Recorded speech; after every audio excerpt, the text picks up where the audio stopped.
This week on To the Contrary. First, what the midterm elections mean for women voters and candidates. Then, the downside of maternity leave. Behind the headlines, women, peace, and security around the world.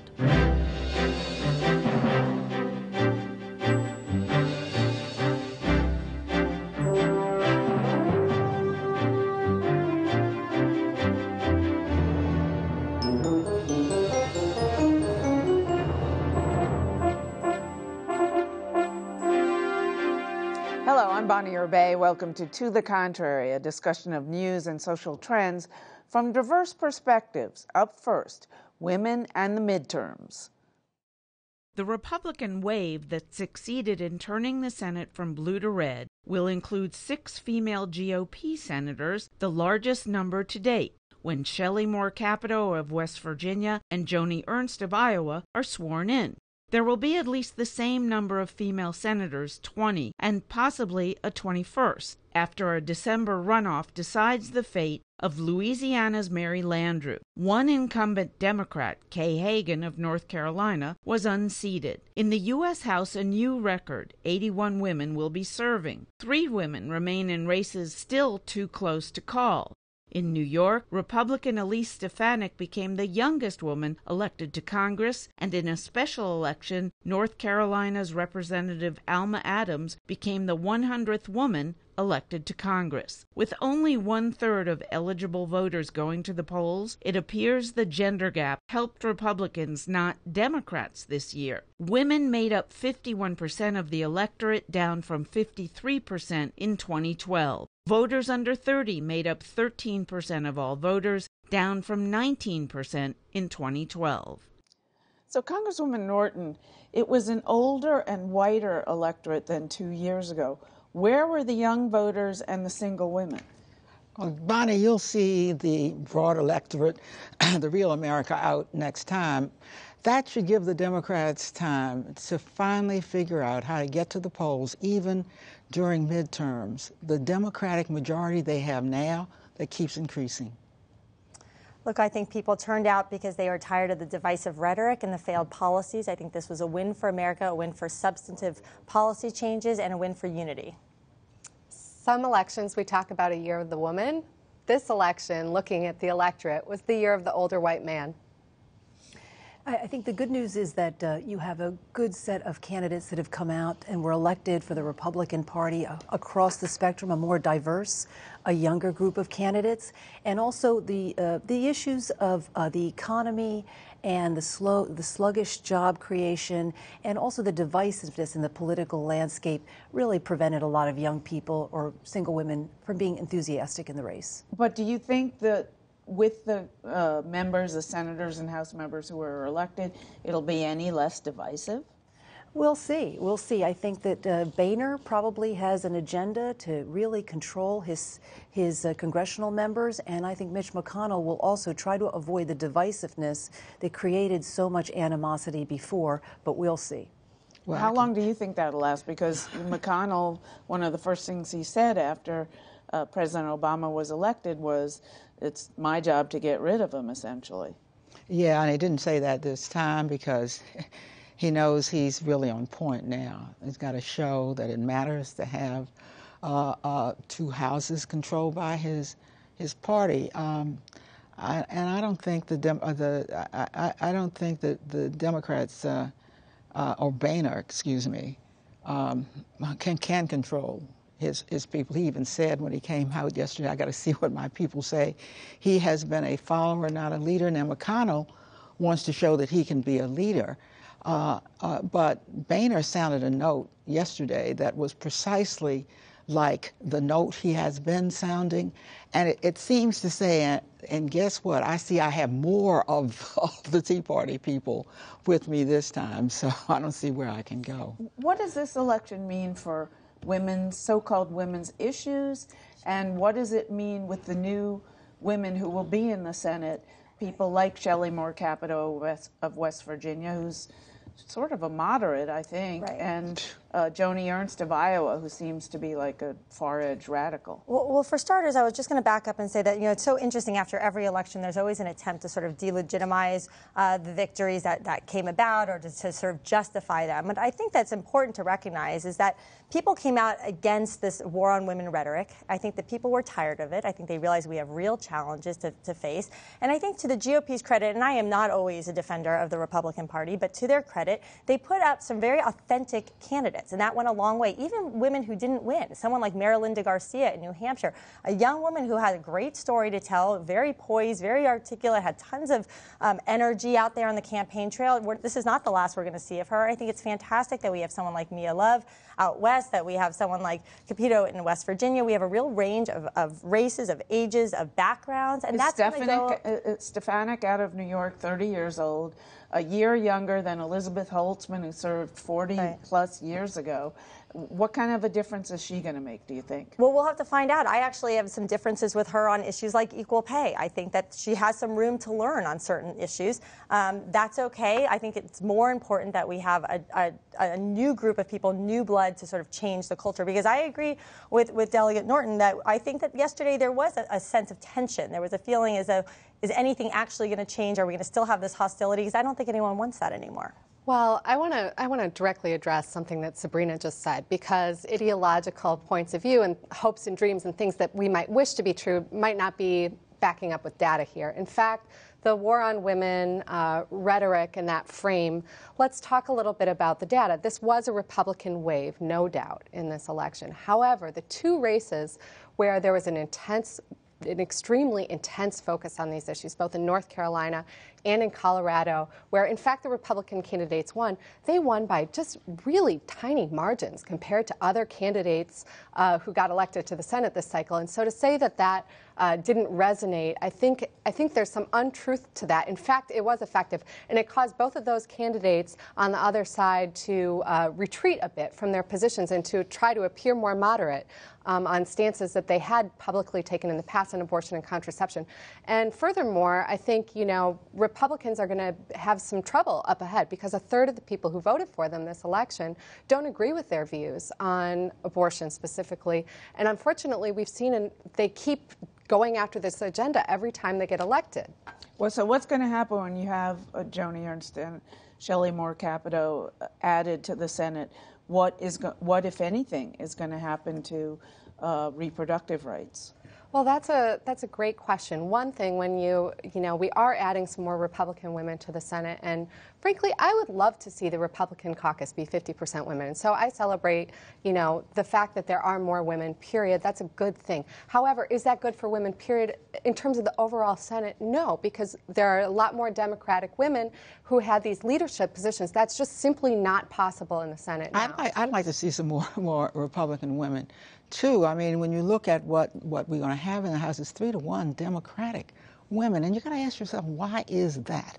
Why don't women in that party, there's just as many, come forward and run? And I have to tell you, having been in the House for some time with Republican women, I am surprised that some of them haven't broken out on things like equal pay. I don't think anybody gets punished for that. You'll notice that wherever you come out on this election, the Democratic brand was not hurt the way the Republican brand was hurt at the last election. And they said they had to do an autopsy, they had to reverse themselves in the Senate, at least, on immigration reform. But look at the issues that we ran on. I mean, people weren't against equal pay. People weren't against bringing home some of that money that's overseas so that we can have tax cuts. People weren't against fixing our bridges and roads. The Democratic brand wasn't hurt through all of this. But if I may, the president was unpopular, and the way in which people express that is to vote against people who look like they were for the president. Right. If I may, also to address why there aren't that many Republican women that were running in the past, and still somewhat in the present. If you were pro-choice as a Republican woman, it was very difficult to get past the primaries. So that really had a selectation issue that really addressed having more women come to the fore. But if I may, did that change this election? election I at think all? there's less of an intense laser focus on how you stand on the choice issues and more of a focus on economic issues. Exit polls did show time and again, and Colorado proved this even though a small margin, that economics was the big issue. But if I may, there was So does that mean we may be seeing future which the Republican Party, women I covered in the 70s and 80s in the Republican Party were all pro-choice, and they were Christine Todd women. They were driven out of the party by the evangelical Christians absolutely. who took it over. So are you saying that now there will be less of a focus on that, like your group, which is largely conservative but does not deal with abortion issues? Will we see more Republican women elected who are quiet about it but are pro-choice? You know, again, I think that the focus, at least in the near term, from what I see, and it can always change, you're absolutely right, that the evangelical movements, the Christian Coalition, did put a damper on how women stood on that issue. But in order to get more women, in order to get more minorities in the party, I think that the chairman of the RNC came to an agreement that, look, we have to focus on the economic prospects of this nation. All right, we are out of time on this topic. Sorry, please let us know what you think. Please follow me on Twitter at Bonnie Urban, @To the Contrary, from elections to maternity leave.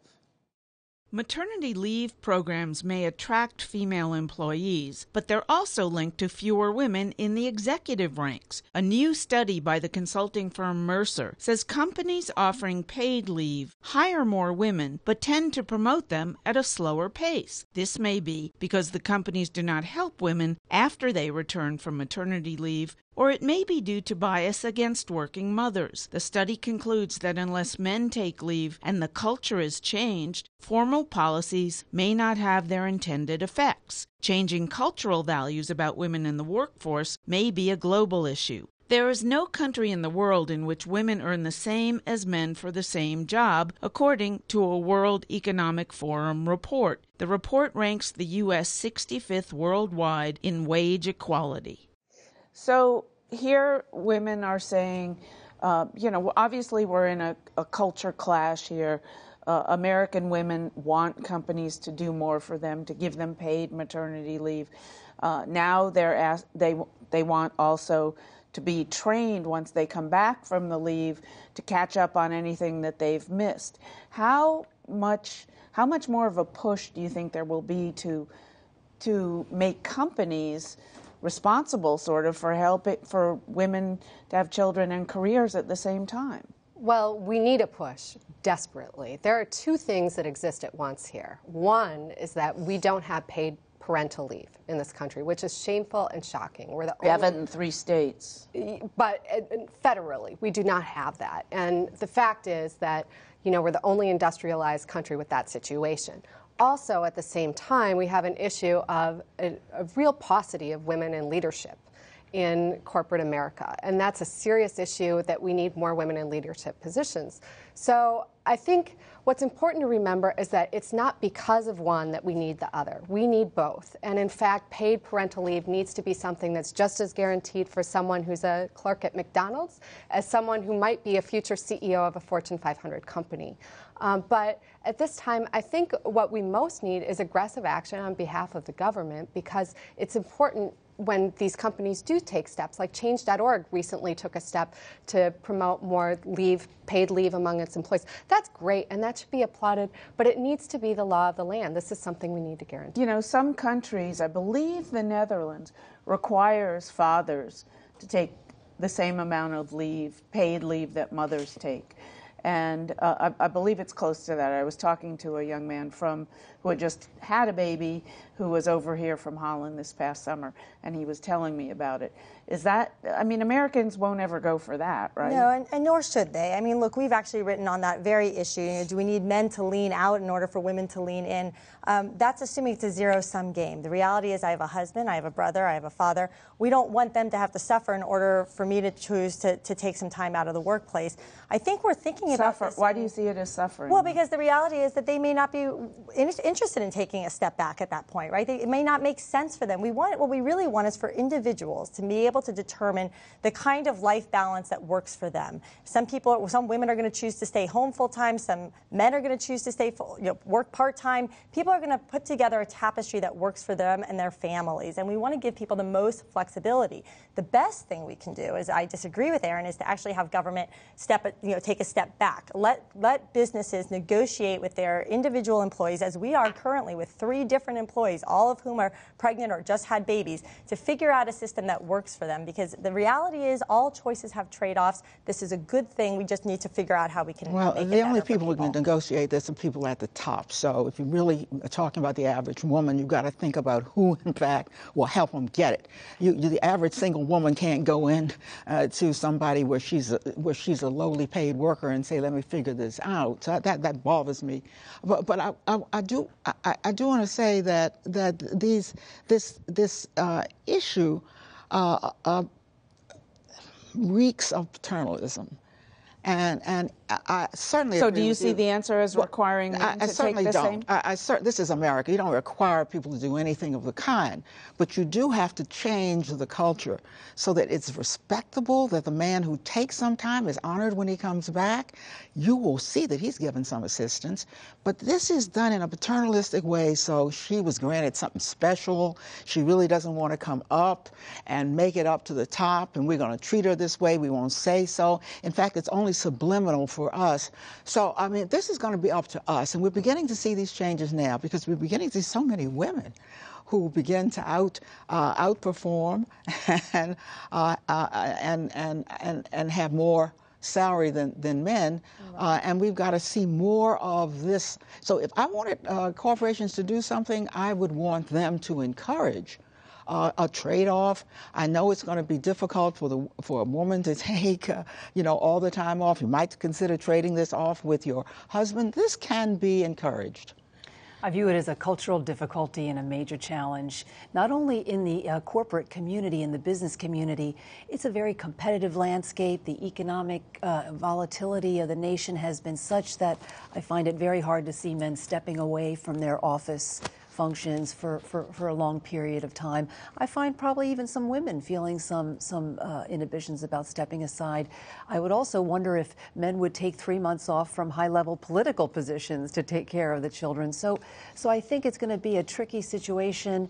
I do think paid maternity leave, long levels, and also paternity leave is gaining traction in the technology industry. And boy, would I love to see more women in the tech industry to benefit from it in families. Wouldn't we all? Thank you. Behind the headlines, women, peace, and security. Violence against women is still, to this day, a weapon of war.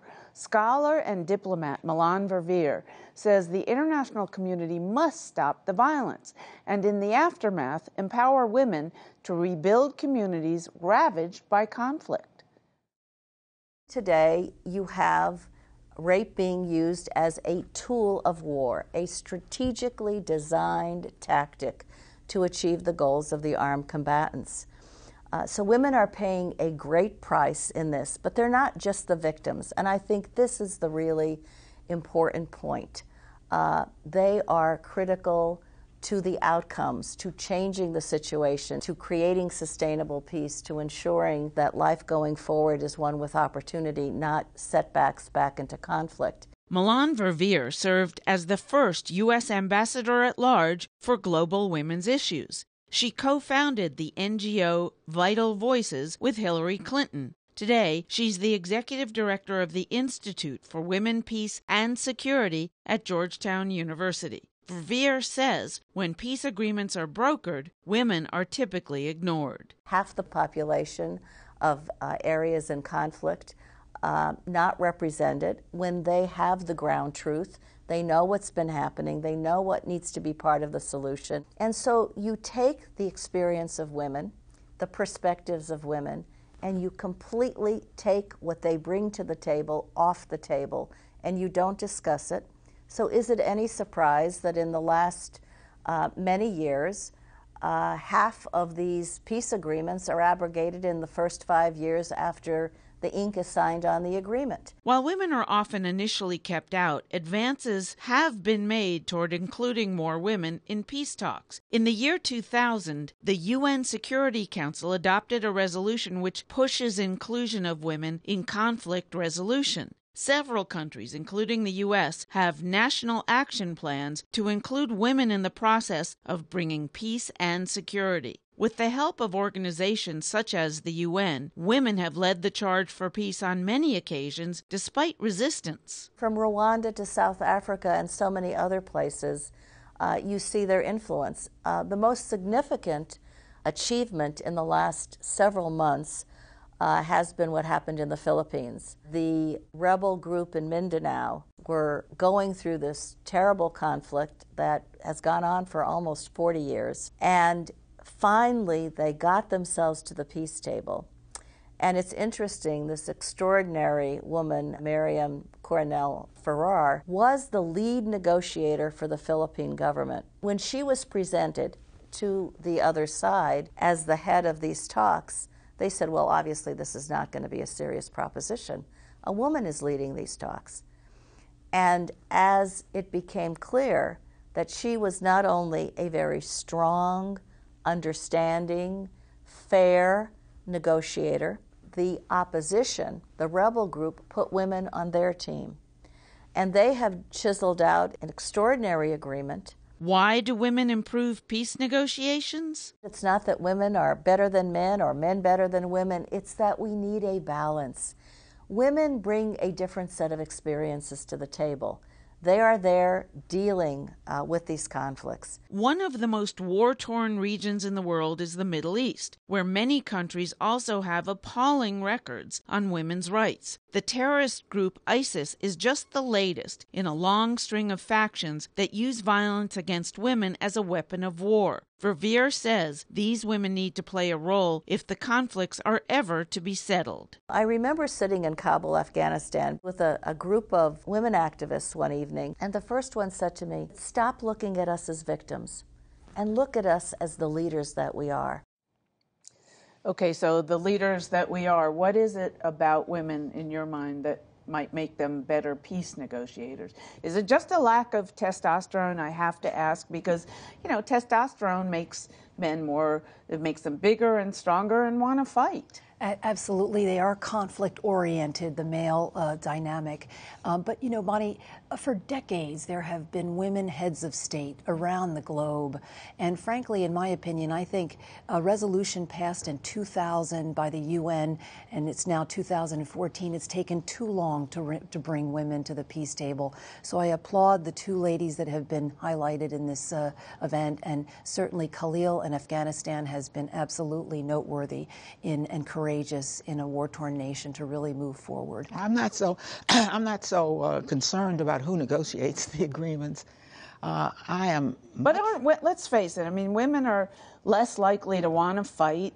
They're more likely to want to preserve life because they give it, and they're closer, especially in developing nations, to their children. Yeah. So why not? Why doesn't it matter? I mean, to me, I could see a big difference. And perhaps if we had more data, we had more women doing it, I'd be prepared to say that. But I wouldn't. That's not where I think the emphasis should be. As much as I'd like to see it, the emphasis needs to be on making women part of these peace agreements with whoever negotiates it. And I think Hillary Clinton deserves credit when she was Secretary of State, creating a whole person for this, a whole ambassadorship for this. How could it have been overlooked all this time? I mean, women are the refuge left from war. They're not on the battlefield, perhaps because they don't fight. It's easy to overlook who they are. It's the women and the children who are the lasting victims of war. So I think this is very important to do, and I applaud all that's happening now to bring it to the forefront. Yeah, and I think it starts even at a lower level. I know a number of years ago, the Independent Women's Forum had an opportunity to go to Iraq and help with political training for sort of the early stages of this, to help these women learn how these kinds of negotiating skills, to prepare them for these kinds of environments. I think it's important that we continue to do that. And look, I'm a woman who worked for Ambassador Jeane Kirkpatrick many years ago. I had the great fortune of seeing how influential a woman could be in albeit a very male-dominated area. So I think this is very inspiring. Yeah, inclusion of women in all areas of life and in all areas of leadership is a moral obligation that we have, and that's important at the peacemaking table and every leadership table. One thing I do want to add is concern that often, women's bodies themselves are the battlegrounds in conflicts through rape and other assaults that happen. It's another important reason to include them. Also, another thing that would be good is to specifically try to include more women with disabilities. All right, that's it for this edition. Please follow me on Twitter and visit our website, pbs.org/tothecontrary. And whether you agree or think to the contrary, see you next week. Why women with disabilities? So, yeah, I said that very deliberately.